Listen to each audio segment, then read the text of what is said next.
Buenos días. Les doy la más cordial bienvenida a este taller de registro de variedades. Nosotros somos del Centro Fruticultura Sur. Este es un programa tecnológico de Corfo que busca acortar las brechas productivas en la zona sur. Trabajamos en 3 especies, que es cerezo, avellano y nogal, y específicamente en las áreas de mejoramiento genético, producción sustentable y post cosecha.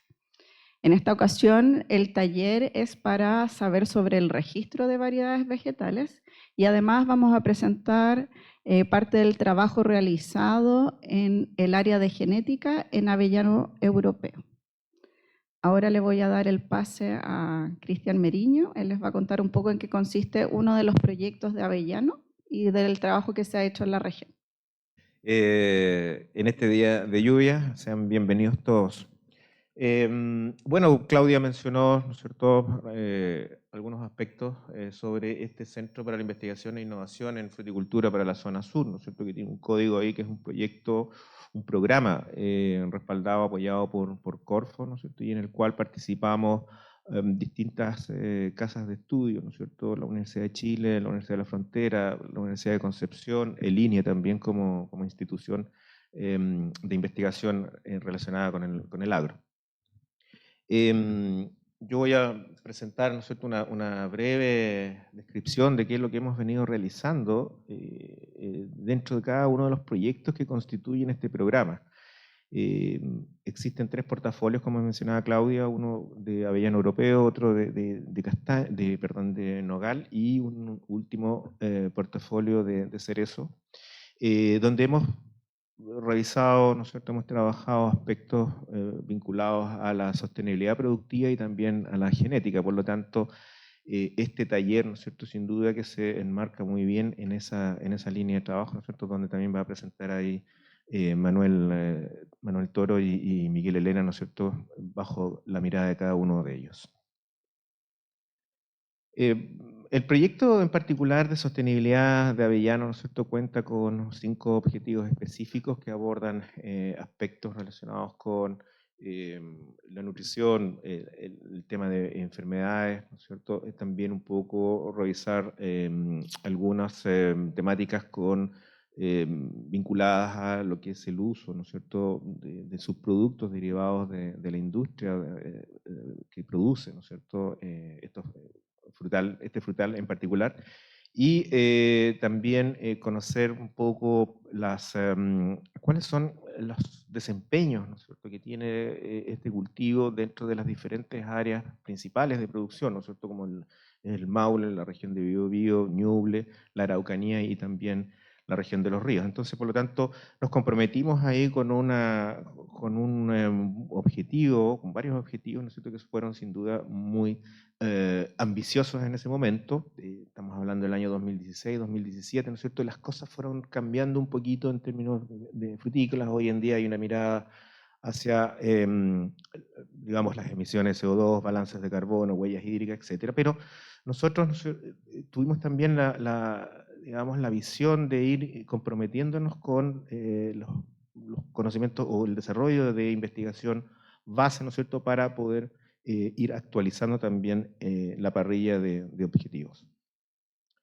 Esta infografía muestra un poco lo que hemos venido desarrollando durante el último año en términos de experimentos, de trabajo experimental, ¿no es cierto? Y que también tiene digamos, una componente de transferencia hacia el sector productivo. No solo nos quedamos en el laboratorio, sino que también vamos a terreno, vamos al campo y transferimos esa información que queda de manifiesto en una serie de actividades que hemos venido desarrollando como proyecto y también como programa tecnológico, ¿no es cierto?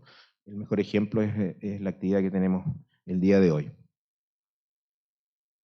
Material también como manuales técnicos que están también orientados al productor, ¿no es cierto?, al sector productivo, han surgido a partir de la vinculación entre proyectos, ¿no es cierto?, en este caso un manual relacionado con distintos materiales, distintos genotipos que poseemos, ¿no es cierto?, y que hemos venido trabajando en conjunto con el proyecto de genética.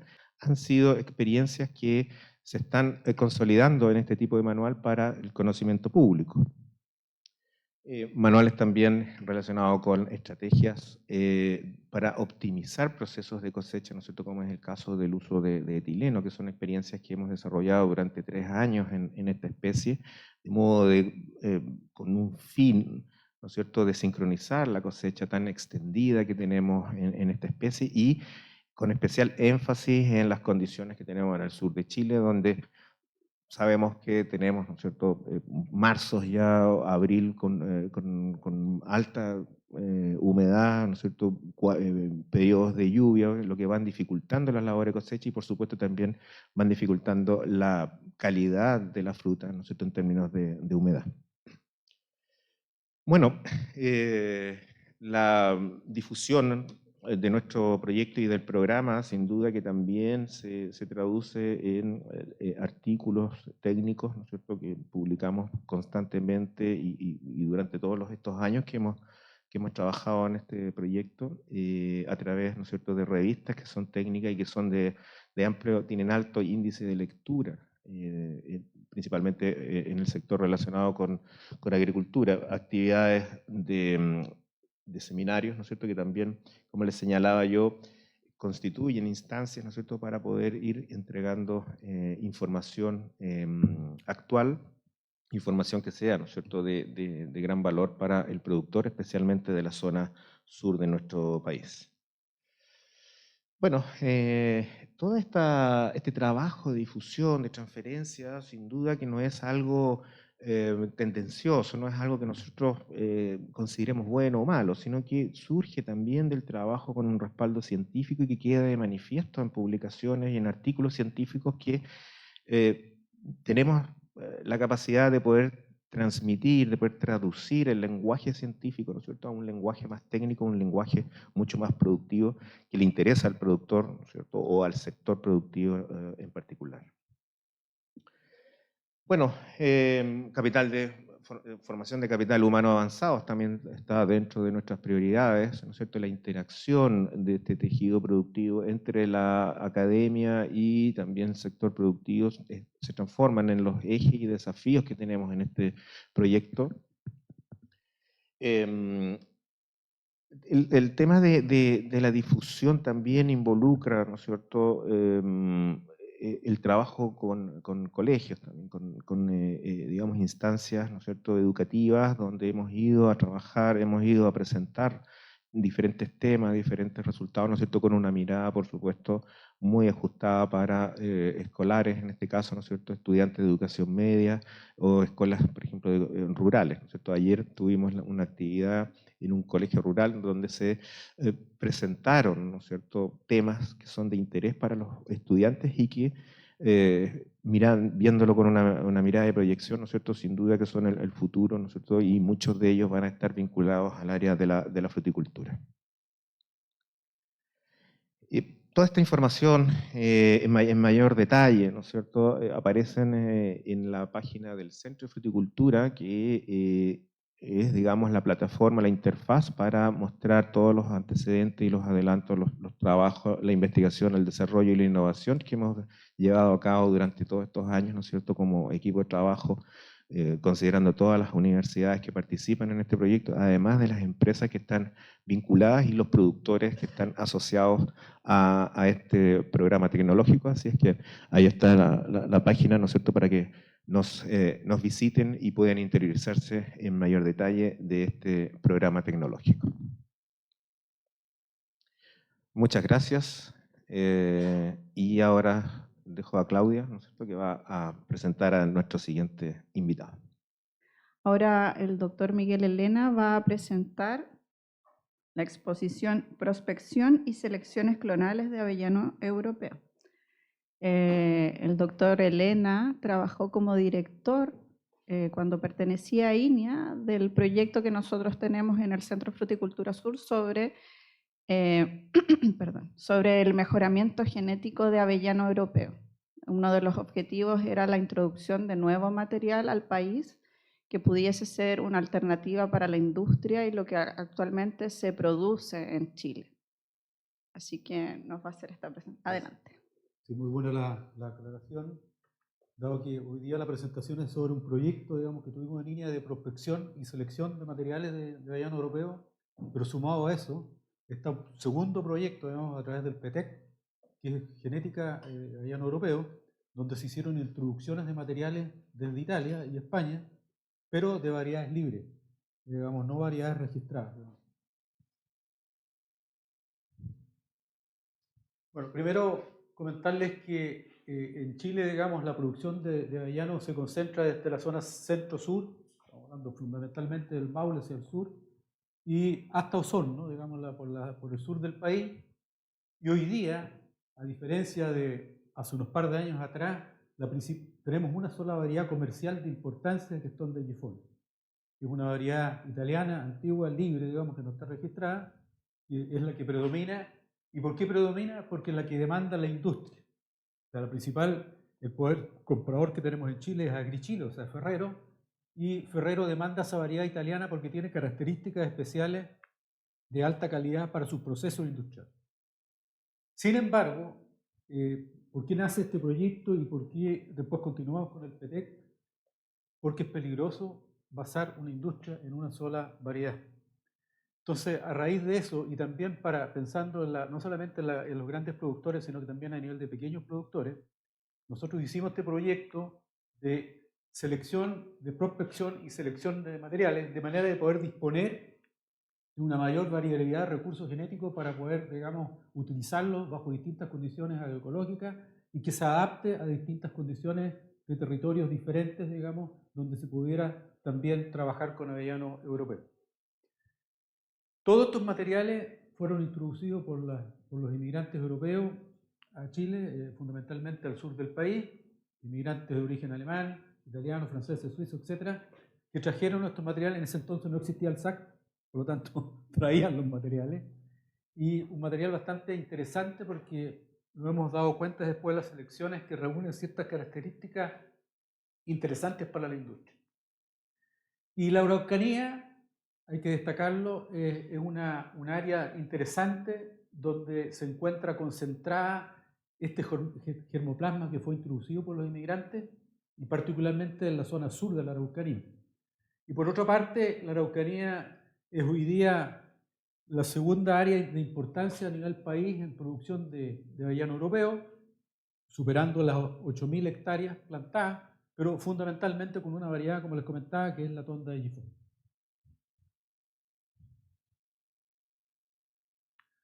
Bueno, ¿qué es lo que hicimos a través de este proyecto? Fundamentalmente seleccionar materiales con características interesantes para la industria. En primer lugar, dentro de las características o factores importantes para la industria es fruto redondo, cáscara delgada, son dos aspectos importantes, y frutos de mediano tamaño, pequeño, mediano tamaño, para proceso industrial, porque el 90% de la comercialización a nivel mundial de la avellana es para proceso industrial y solamente un 10% para snack, donde se busca un fruto de mayor calibre. Entonces nosotros fundamentalmente nos centramos en seleccionar estos materiales antiguos que reúnan esas características importantes para la industria, sumado a lo que ustedes pueden apreciar acá en la fotografía, digamos, de un muy buen pelado después del tostado, que es otro factor industrial importante, digamos. El blanching sea, digamos, de casi un 100%, ojalá un 90%, porque es una característica importante para la industria. ¿Por qué importante? Porque el perisperma tiene un alto contenido en fenoles y esos fenoles le dan una amargura, digamos, a la fruta, y por lo tanto es un factor negativo para el proceso industrial. Sin embargo, también hoy día hay ciertos nichos de mercado que están demandando ese tipo de fruta con los altos contenidos, digamos, en antioxidantes. Bueno, el objetivo general entonces fue generar ventajas competitivas para los productores de avellana europea en el país, de manera, digamos, de no centrarnos solamente en una variedad. Y dentro del objetivo específico, bueno, calibre, pensando para industria, calibres pequeños, estamos hablando no más allá de 22 milímetros de diámetro, y rendimiento industrial, nosotros pusimos ahí un techo sobre un 49%.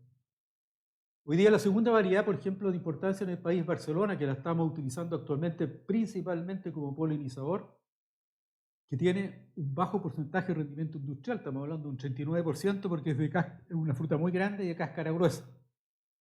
Y es por eso que nosotros nos centramos entonces a seleccionar materiales o prospectar materiales con calibres menores, cáscara delgada, para obtener un mayor rendimiento industrial y un buen blanche.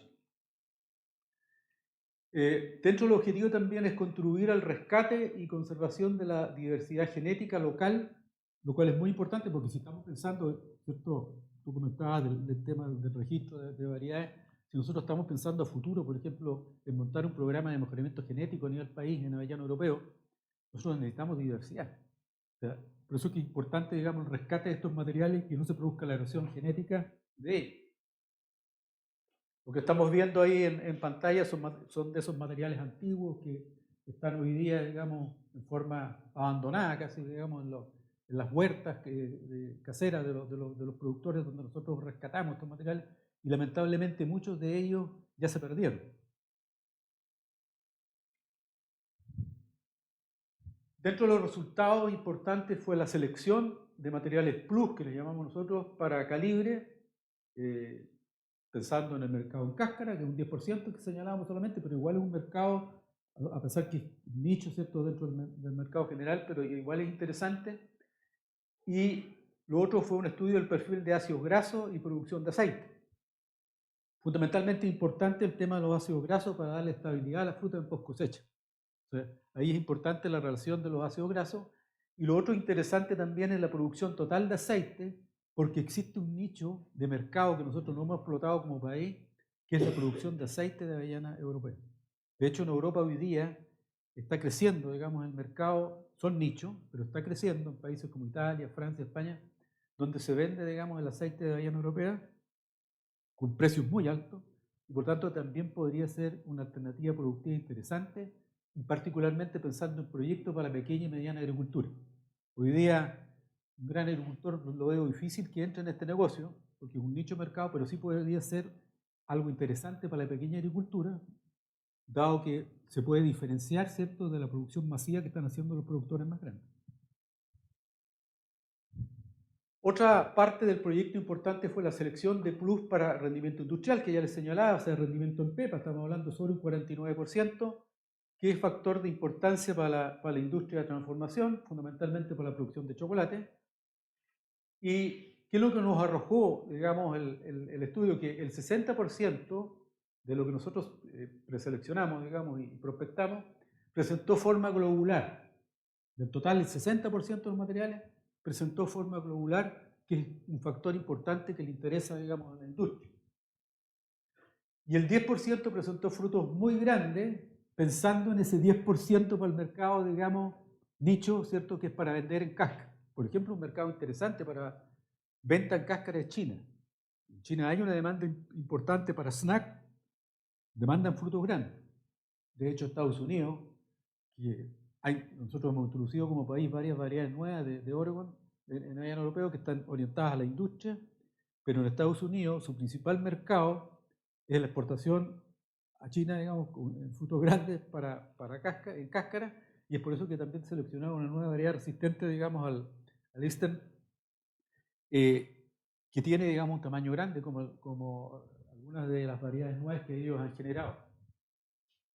El 90% entonces presentó frutos pequeños, ahí hay un error, y los frutos grandes tienen cáscara gruesa de bajo rendimiento industrial, estamos hablando de un 37 a 40%, lo cual no difiere de lo que sabíamos que ocurre con Barcelona. O sea, de nosotros lo que prospectamos, todo lo que era fruto grande, no pasó el 40% de rendimiento industrial.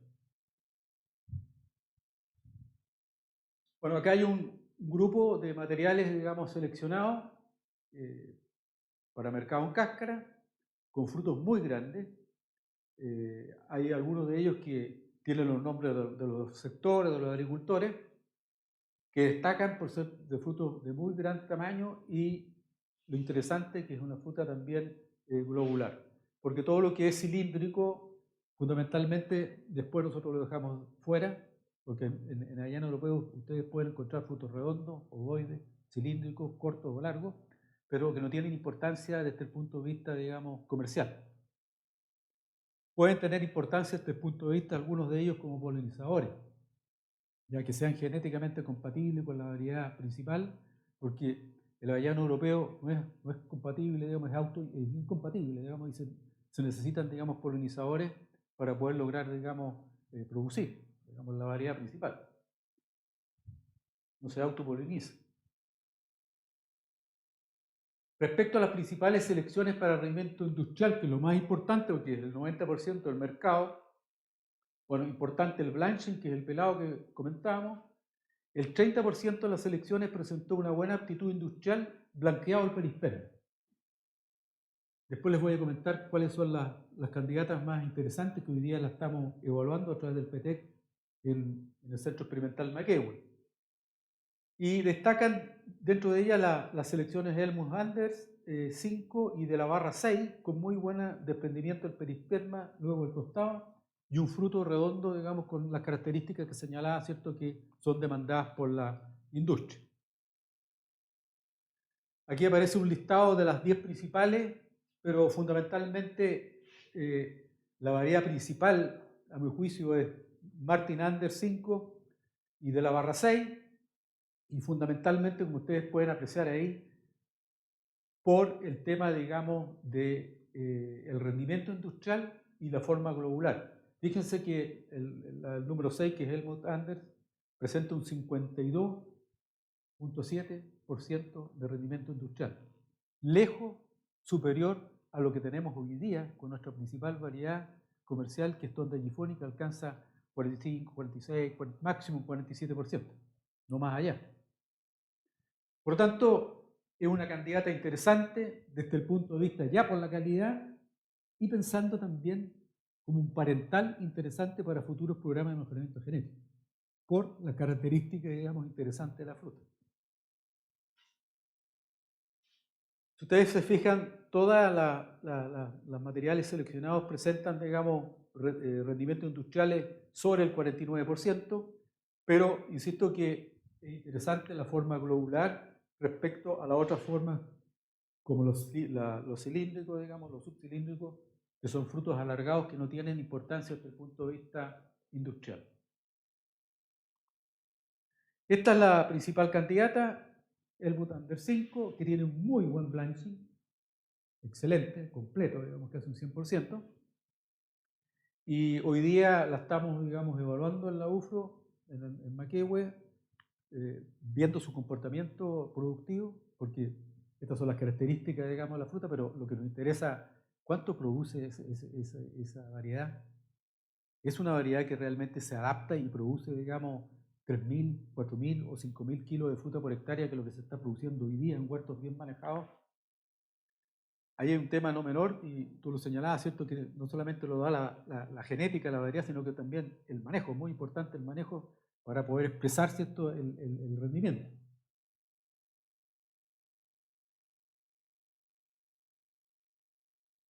Respecto al blanching, el 30% de la selección mostró buena aptitud industrial, blanqueado, y destaca, vuelvo a señalar, las variedades de selecciones Helmut Anders 5 y de la barra 6.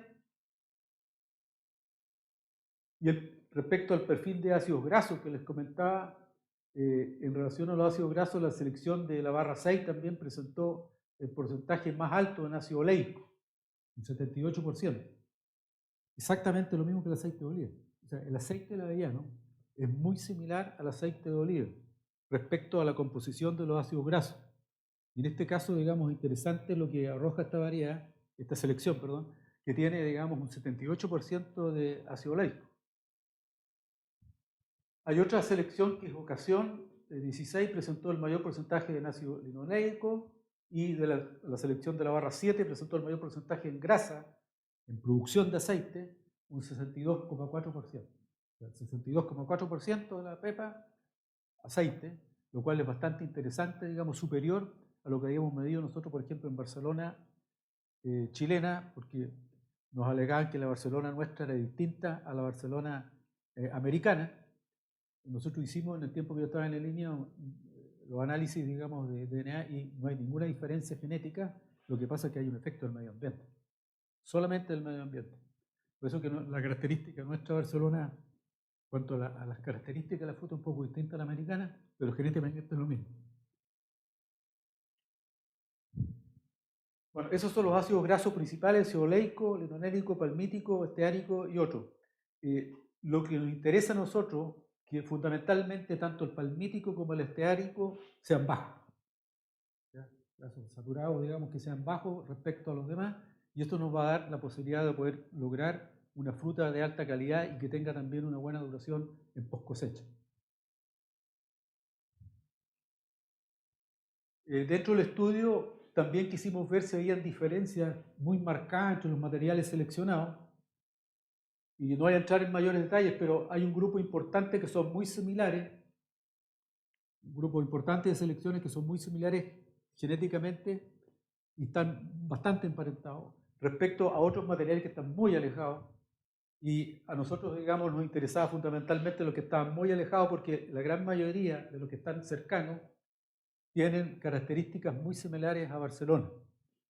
Y esa característica no nos interesa desde el punto de vista pensando en un programa de mejoramiento genético, porque a nosotros nos interesa características de cáscara delgada, un alto porcentaje, digamos, de desprendimiento del perisperma después del tostado. Por lo tanto, esas son las características desde el punto de vista genético que nos interesan. Tenemos desafíos importantes, evaluación de los materiales que están, digamos, hoy día evaluándose en el campo experimental Maquehue, y otro que estamos en deuda, otro factor importante que hay que determinar, y recién estábamos conversando en el pasillo que puede ser con la continuación de este PTEC a través de otro proyecto, ver la compatibilidad genética. Porque estamos trabajando en un jardín varietal donde hay mucho material y por tanto se entrecruza y hay producción. Pero en el caso que lo llevemos a escala comercial en el futuro, nosotros nos interesa, digamos, trabajar con esa selección y con un polinizante o dos polinizantes, y no con un pool, ¿cierto? Porque eso nos dificulta el manejo, nos dificulta la comercialización, y por tanto hoy día tenemos que determinar cuáles son los materiales que nos podrían servir como polinizadores que sean genéticamente compatibles y cronológicamente compatibles. Y no uno, sino por lo menos tres, porque por la variación climática también hay años que podemos adelantar o atrasar la floración. Por lo tanto es importante, digamos, y por otro lado, la floración es larga, en un periodo largo, más de un mes, digamos, de receptividad en el avellano. Necesitamos ahí también cubrir todos los periodos de floración, temprana, intermedia y tardía, de manera de poder lograr una mayor producción por unidad de superficie. Bueno, disponer entonces de estos materiales para polinizantes es tremendamente importante, y hay que hacer todo un estudio de compatibilidad. Tenemos los protocolos para hacerlo. Y lo interesante es poder disponer de nuevas selecciones, entonces, como les comentaba, para la industria del avellano europeo en Chile, que estén adaptadas a condiciones locales. Estos son todos materiales de acá del sur, y que nos permitiría, por ejemplo, ampliar la zona productora de avellana hacia zonas más marginales, por ejemplo, zonas precordilleranas con condiciones más frías. Respecto, digamos, a materiales que hoy día estamos cultivando, o variedades, perdón, que hoy día estamos cultivando en Chile, que provienen de Europa y provienen de, en el caso de Tonda Gifoni, proviene de Italia y no proviene del norte de Italia, que tiene condiciones climáticas similares a las nuestras, más frías, sino que proviene del centro de Italia. Por lo tanto, en el sur de Chile, a nosotros sería muy interesante poder contar con materiales más adaptados a climas más fríos, y pensando también a futuro, y eso es importante lo que señalabas, digamos, de que hay que proyectarse hace 15, 20 años más, qué es lo que va a suceder. Hoy día tenemos cierta situación, ¿cierto?, con el clima, pero ¿qué es lo que va a pasar de aquí a 15, 20 años más acá en la zona sur? ¿Vamos a tener agua suficiente para seguir creciendo en fruticultura? ¿Va a haber agua suficiente? Hoy día ya tenemos problemas en muchas comunidades donde no hay agua, y hay que repartir agua, ¿cierto?, en el verano con cambio de energía.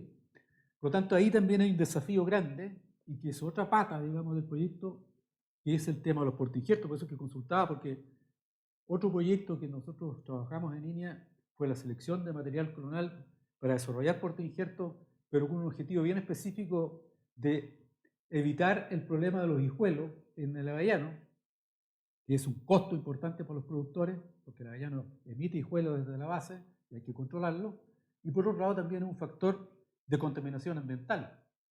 O sea, estamos aplicando, ¿cierto?, 4 o 5 aplicaciones de herbicidas al año, y eso significa, digamos, que estamos aplicando productos químicos en nuestro manejo.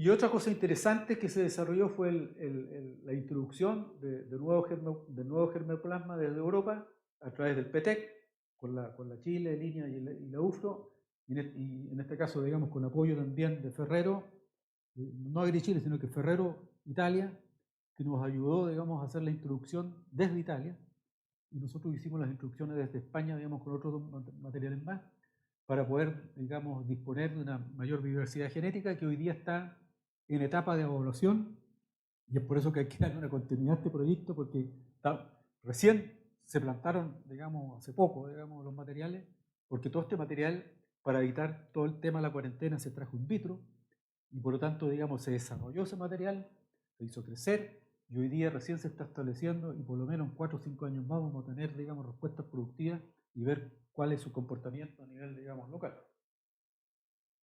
Lo que están viendo ustedes acá no es el material introducido, ese es un portainjerto que desarrollamos a través de un proyecto muy interesante en el avellano europeo que nos emite hijuelo y que hoy día estamos también comenzando a evaluar.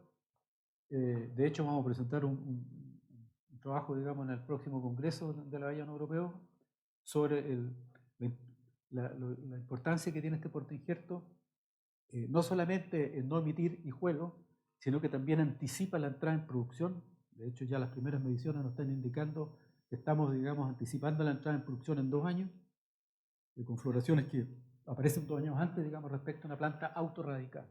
Hay un efecto del portainjerto sobre la variedad, en este caso sobre Digifolia, donde estamos adelantando la entrada en producción, lo cual es tremendamente interesante. Lo otro que es interesante que Daniela con Benjamín hicieron las mediciones acá en el laboratorio y nos arrojó también un mejor desarrollo de raíces y también, digamos, hay una mayor absorción de fósforo. En el caso de estos sulfos no tanto respecto, digamos, a la planta autorradicada, pero sí un poco mayor, y lo cual también es interesante, sobre todo pensando en nuestros suelos, que son suelos de alta fijación de fósforo, y es algo no menor, digamos, para los productores. Hay otra herramienta interesante porque, paralelo a ello, y esto me permito, digamos, hacer un paréntesis, respecto al fósforo, hicimos pruebas, digamos, de plantas inoculadas con tricoderma, con estos mismos materiales, y plantas autorradicadas, y de hecho, digamos, ahí sí que hay una diferencia significativa en la absorción de fósforo respecto a las plantas inoculadas, respecto a plantas no inoculadas. Es una herramienta, digamos, bastante interesante que se podría incorporar, digamos, en los manejos de los productores.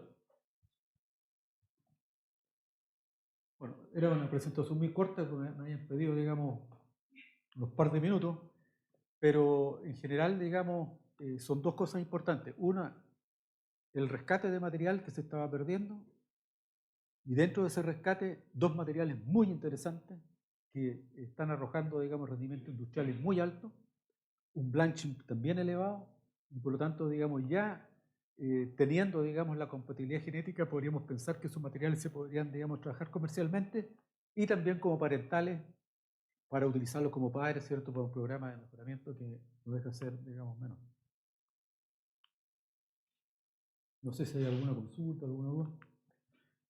Ese es, por ejemplo, un avellano, lo que aparece ahí, que se rescató.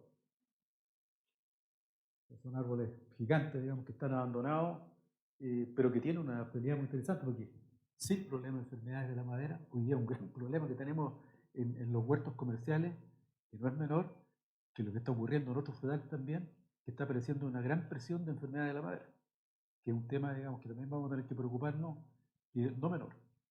Y estos materiales aparentemente tienen menos problemas de enfermedades de la madera respecto a las variedades actualmente comerciales cultivadas en el país.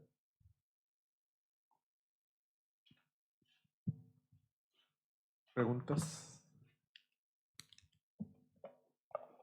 Miguel, una pregunta respecto del último que mencionaste sobre el tema de enfermedades de la madera, ¿no es cierto? Y una posible resistencia, digamos, a ese tipo de patógenos.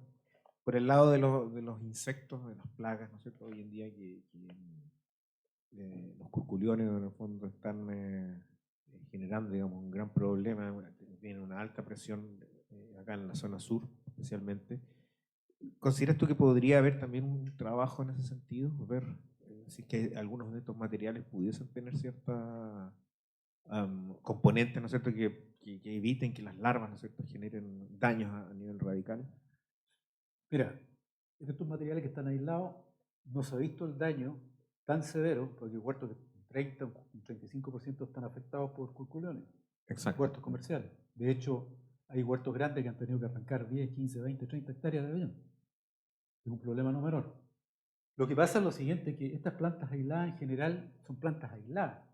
En la medida que tú vas creciendo en tus poblaciones de plantas hay una mayor posibilidad de que hayan ataques, digamos, de insectos. Haría que a través de un proyecto, digamos, poder evaluarlo si realmente, no sé si decir resistencia, pero sí atracción, porque hay ciertas moléculas, ¿cierto?, que los insectos pueden captar y que los atraen o no los atraen. Por ejemplo, en el caso de la polilla, en el manzano, que es atacado por la polilla a la manzana, yo en forma privada, porque como señora tenemos un vivero, digamos, frutal, tenemos selecciones de manzanos locales, donde esas variedades locales no son atacadas por polillas respecto a variedades comerciales conocidas como la gala y otras. Entonces, aparentemente hay compuestos volátiles, digamos, que tienen las plantas, que eso hay que estudiarlo, digamos, que no atrae a los insectos. Y eso podría ser, en el caso de los avellanos, y habría que estudiarlo. Bueno, tú sabes que estamos presentando una propuesta para los curculionios con una tecnología nueva, para el caso, digamos, de esta plaga, Del insecto. de los insectos, pero estamos buscando, digamos, la fuente de financiamiento que nos financie ese proyecto, que es a través de ondas, digamos, electromagnéticas, digamos, para poder, digamos, controlar las plagas. Porque hoy día, con las tecnologías a través del control químico, no basta. O sea, en el caso, digamos, del burrito, tenemos que estar pensando en un manejo integrado, donde podamos intervenir, digamos, aplicando, digamos, química, física y biológica. Ni eso ha sido suficiente. Por lo tanto, tenemos que incluir una nueva técnica, en este caso las ondas electromagnéticas podrían ser una alternativa interesante, pero hay que evaluarla y probarla. Y en el caso, digamos, de las enfermedades, muy complicado. Yo estoy trabajando con un GTT en Castaño, un grupo de 13 agricultores acá en la zona, y donde el 30% de los agricultores hoy día está afectado con enfermedades de la madera y huertos de 10 años están sucumbiendo y muriendo. Castaño. Y ya identificamos con el colega de línea de fitopatólogos cuáles son, ya sabemos cuáles son los dos hongos, y tenemos que empezar a trabajar ahí cómo controlar esos hongos, que lamentablemente en tejidos que ya están colonizados internamente no hay nada que hacer. Hay que pensar en prevención, en manejo preventivo. Pero son todos desafíos que tenemos hoy día, que hace unos par de años atrás no los teníamos. O sea, aparentemente el cambio climático, el estrés, que las plantas están más estresadas, nos está produciendo un mayor problema de ataque de plagas, mayor ataque de enfermedades.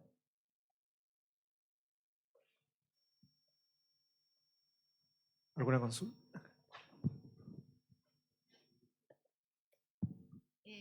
Con respecto a las selecciones que nos mostró, ¿todas provienen de mejoramiento propiamente tal o también de rescate?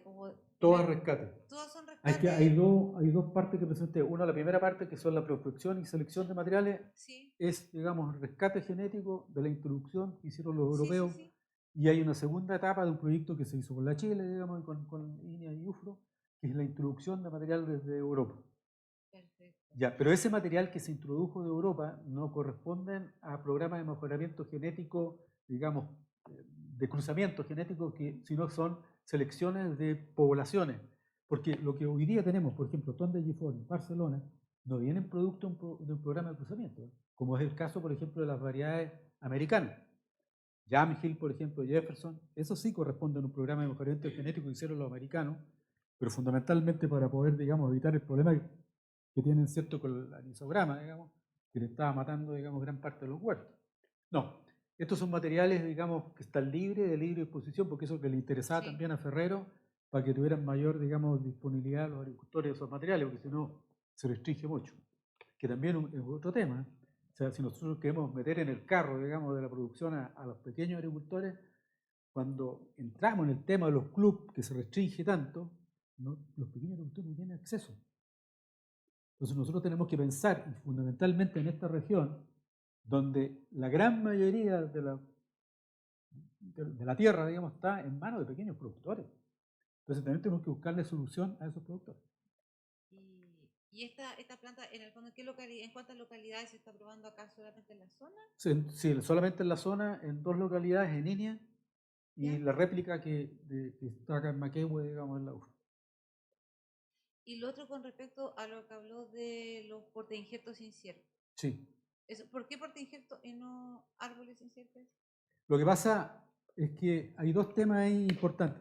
Toda la fruticultura moderna se desarrolla en base a los portainjertos. Y tú lo señalabas muy bien. O sea, desde el punto de vista de manejo, y dio el ejemplo de los cerezos. Un árbol, ¿cierto? Antiguamente un árbol gigante. Yo tengo una fotografía de Italia, de Módena, que son importantes productores de cereza, donde tenían que cosechar con escalera telescópica casi la fruta. Entonces, muy interesante el tema del portainjerto, porque hay 2 cosas interesantes en los portainjertos, más que 2 cosas, pero una fundamentalmente que nos permite densificar huertos. ¿Qué significa densificar? Colocar más plantas por unidad de superficie, si son plantas que tienen menos vigor.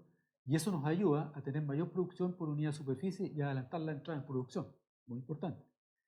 No en el caso de los frutos secos como avellano, pero en el caso de frutas frescas, y si vamos a cosechar a mano, tener árboles, digamos, que sean pequeños, de manera de, ojalá, evitar las escaleras.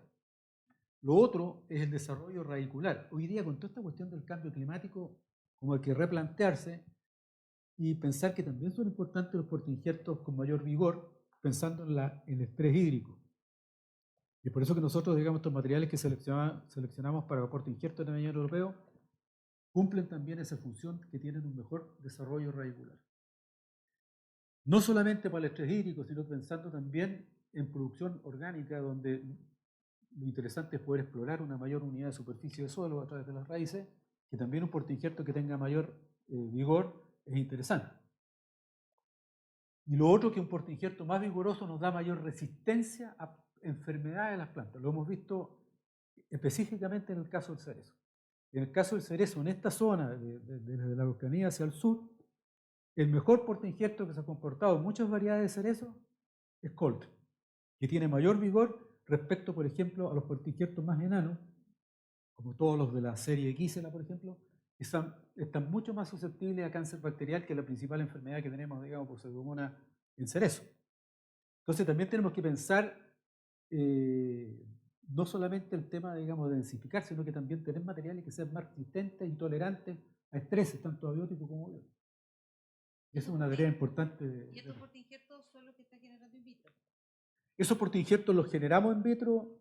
¿Y eso cuándo los llevan a campo? Ya se llevaron a campo, se hicieron injertos. La próxima temporada se van a establecer los primeros huertos para poderlos evaluar. Nosotros, bajo condiciones controladas, yo hice ya las primeras evaluaciones, lo que les comentaba, que anticipamos 2 años la entrada en producción, pero los quiero hacer crecer un poco más en contenedores y llevarlo a la próxima temporada, una planta más grande. Y se mandó una partida importante, 5.000 plantas a Italia, que hoy día la tiene la Universidad de Perugia y que lo están multiplicando, y van a hacer los ensayos también en Italia, porque fue un proyecto que financió Ferrer. Fue un proyecto que nosotros presentamos, lo ganamos como INE en ese entonces, que un proyecto mundial que hizo Ferrero, y pues por eso, digamos, que ellos son los dueños, digamos, por así decirlo, del material, porque pusieron las plata para hacer el desarrollo, digamos, del portainjerto. Y hay otro tema, en portainjerto vigoroso, que es un trabajo privado que se está haciendo acá en la región, con colaboración del SAC, digamos, donde se introdujo un material de Europa, de un material que es mucho más, digamos, vigoroso que un Corylus columna, que un avellano turco. En este momento está en cuarentena, donde ahí sí va a ser interesante, porque nos va a permitir probablemente trabajar en secano, sin riego, por el gran desarrollo radicular que tiene, digamos, ese portainjerto. Y de hecho, ya van 2 cuarentenas distintas, y la primera cuarentena ese material ya fue liberado y se hicieron los primeros injertos. Y también, a pesar que uno pudiera pensar todo lo contrario, por ser un material muy vigoroso, también anticipó la entrada en producción. Respecto a una planta autorradicada, me refiero a Tonda Gifoni, planta autorradicada respecto a una planta, digamos, injertada.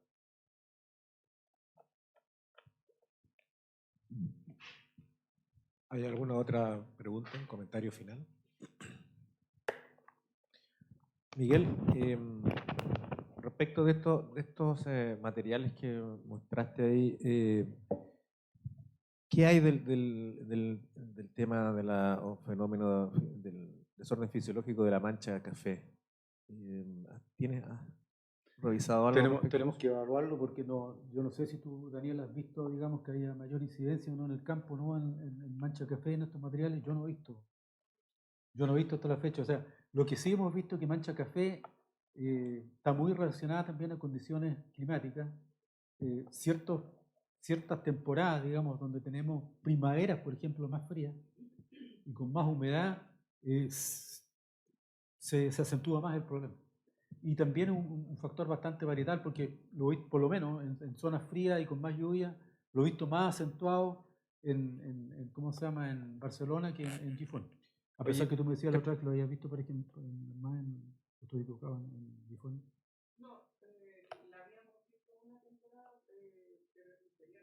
Bien imperial. Oye, Miguel, te hago esta pregunta porque, bueno, acá está Gabriela Gavilán, quien es estudiante de doctorado y está finalizando su tesis, claro, y ella estudió, digamos, durante estos años el tema de mancha. Fue ella que presentó, y me llamó la atención. Claro, curiosamente, Tonde Gifoni, sí, me llamó la atención. En las temporadas evaluadas fue la que presentó la mayor incidencia de Pero provenía de imperial, como dice Daniel, ¿o no? El material.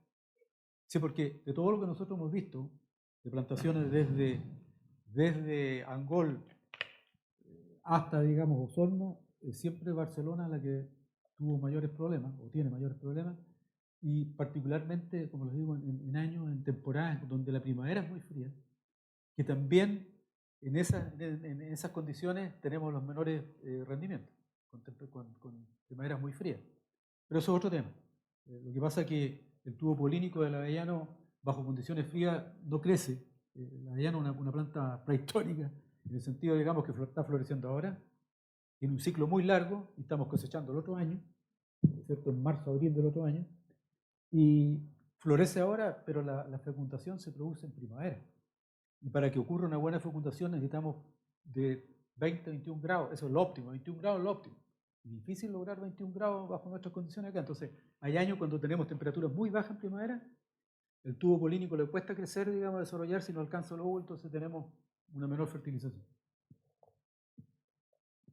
Claro, entonces Gabriela revisó, estudió, digamos, esto durante varios años y en el fondo también determinó el momento en que empieza a manifestarse el fenómeno, ¿no es cierto? Con mayor incidencia, como señalaba en Tonda. Sí, eso me llamó muchísimo la atención. Sí. No quise decir nada porque estabas presentando todavía el trabajo, pero a mí me llamó la atención porque de todos los años que llevamos recorrido en el avellano, la mayor incidencia la hemos visto en Barcelona. Y está asociado, por supuesto, a la mayor actividad de polifenol oxidasa, digamos, que se gatilla en un momento determinado. Es importante inhibir a la polifenol oxidasa. Claro. O sea, habría que, en el fondo, evaluar cómo son los contenidos y cómo se expresa esta enzima en estos materiales, en el fondo, como para también ver otras aristas del interesante. Hasta la fecha, yo por lo menos no he visto nada en estos materiales seleccionados, presencia, digamos, de mancha de café. En el mundo la mancha de café, digamos, ocurre exactamente lo mismo. En todos los países productores de avellana se manifiesta en los periodos de primavera con bastante más frío, y tampoco hasta la fecha no hay ninguna solución, digamos, de manejo preventivo que se pudiera utilizar por parte de los productores. Por lo tanto, es bien interesante, digamos, los avances que tú has realizado, porque hoy día no hay una herramienta, digamos, tecnológica para evitar el problema.